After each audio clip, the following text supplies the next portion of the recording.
സുഹൃത്തുക്കളെ നമസ്കാരം. നമ്മൾ വന്ന് നോക്കുമ്പോഴേക്കും ഒരു 5 മിനിറ്റ് കൊണ്ട് പിടിച്ച ചെമ്പല്ലിയാണ് ഈ കാണുന്നത്. അതും ഭായിമാരാണ്. നല്ലൊരു സൂപ്പർ ബൈറ്റ്, സൂപ്പർ തീറ്റി. ഈ ചെമ്പല്ലി പിടിക്കാൻ പറ്റിയ സൂപ്പർ തീറ്റി കേട്ടോ. അതെ, പറഞ്ഞു തീർന്നില്ല, അതേ അടുത്ത ചെമ്പല്ലിയെ പിടിക്കുന്നു. ഇടുന്ന എല്ലാ ബൈറ്റിലും ഇവന്മാർക്ക് മീൻ കിട്ടുന്നുണ്ട്. നീ വളരെ ചിലവ് കുറഞ്ഞ് സിമ്പിളായിട്ട് നിങ്ങൾക്ക് ഒപ്പിക്കാൻ പറ്റിയ ബൈറ്റാണ്. അതെ, അടുത്ത ബൈറ്റ് കൊടുത്തിട്ടിട്ടുണ്ട്. ഇപ്പം തന്നെ കിട്ടും, കൊത്തുന്നുണ്ട്. ഇവനിപ്പോൾ ഹുക്കപ്പ് കൊടുക്കും. ദാ കൊടുത്തു ഹുക്കപ്പ്. അതായത് ഇടുന്ന എല്ലാ ബൈറ്റിലും മീൻ എടുക്കുന്നുണ്ട്, സ്ട്രൈക്കും ഉണ്ട്. നല്ല റിസൾട്ട്ഫുള്ളായിട്ടുള്ള, അതായത് ചെമ്പല്ലി, കൈതക്കോര, കൈതമുട്ടി, കൈതല മുട്ടി എന്നൊക്കെ പറയുന്ന, അതുപോലെ അനാബസ്. ദേ കണ്ട ചോറ് പോലെ ഇരിക്കും.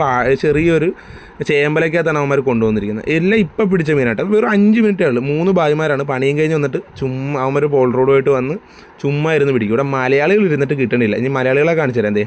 ഇപ്പം തിരിച്ച് ഞാൻ കാണിച്ചു തരാം. ഇവിടെ മൈദയും അതുപോലെ തന്നെ മണ്ണിരയുമായിട്ട് വന്നിരിക്കുക 3 എണ്ണം. ഒരെണ്ണം കിട്ടിയിട്ടില്ല അവർക്ക്.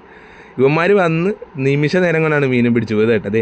ഇനി ബൈറ്റ് എന്താണെന്ന് വെച്ച് കഴിഞ്ഞാൽ, നമ്മുടെ ഉറുമ്പില്ലേ, ചോനൻ ഉറുമ്പ്, അതുപോലെ തന്നെ പുളി ഉറുമ്പ് എന്നൊക്കെ പറയുന്ന സാധനമില്ലേ, അതിൻ്റെ ലാർവകളാണ്. ഏതോ കൂട് പൊളിച്ചുകൊണ്ട് വന്നതാണ്. അതായത് ഉറുമ്പും കൂട് പൊളിച്ചുകൊണ്ട് വന്ന് അതിൻ്റെ ആ വെള്ള കളറിൽ മുട്ട പോലെ ഇരിക്കും, നല്ലൊരു പുഴുവിനെ പോലെ തോന്നുന്നത്. ഒരു ചൂണ്ടയിൽ 2 എണ്ണം വെച്ചാണ് കോർക്കുന്നത്. ഇവന്മാർ ഇടുന്നു, മീൻ പൊക്കുന്നു. സിമ്പിൾ ബൈറ്റാണ്. അപ്പോൾ വീഡിയോ ഇഷ്ടപ്പെട്ടാൽ ഒന്ന് ലൈക്ക് ചെയ്യുക, ഷെയർ ചെയ്യുക. ഇതുപോലുള്ള നല്ല നല്ല വീഡിയോ വരെ നമ്മുടെ ചാനലൊന്ന് ഫോളോ ചെയ്യുക. അപ്പോൾ ഈ സ്ഥലം വരുന്നത് നമ്മുടെ ആലപ്പുഴ കൊമ്മാടി തോട്ടിലാണ്. അതായത് മട്ടാഞ്ചേരി തോടെന്നൊക്കെ പറയും. അവിടെ നിന്നാണ് ഈ ചെമ്പല്ലി സിമ്പിളായിട്ട് ഇവന്മാർ പിടിക്കുന്നത്. ഇവന്മാർക്കാണ് ഏറ്റവും കൂടുതൽ മീനും കിട്ടിയത്. അപ്പോൾ ഇതുപോലുള്ള നല്ല നല്ല വീഡിയോ ഇനിയും കാണാം. മലയാളികൾ അന്തിച്ച് നിൽക്കുകയാണ് ഇവന്മാരെ തീറ്റി കണ്ടിട്ട്. അപ്പോൾ എന്തായാലും ഇതുപോലുള്ള നല്ല നല്ല വീഡിയോ ഇനിയും കാണാം. Bye bye.